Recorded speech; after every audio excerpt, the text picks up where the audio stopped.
know that I've been talking for years about writing an adaptation of Hans Christian Andersen's pseudo-Chinese story, The Nightingale, as a full-length light opera, not intended for children's audiences. The next two pieces are from that project. As always, my friends have been extremely helpful. Michael's reaction to one of the numbers was, "That's really lovely. Who wrote it for you?" I think he's just feeling spiteful because the part of the Nightingale is written for a soprano. The first piece you'll hear is an abridged and condensed version of the opening sequence of the opera.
takes every second measure and then every measure.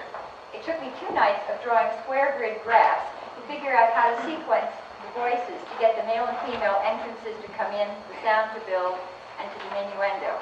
I think I finally found the answer.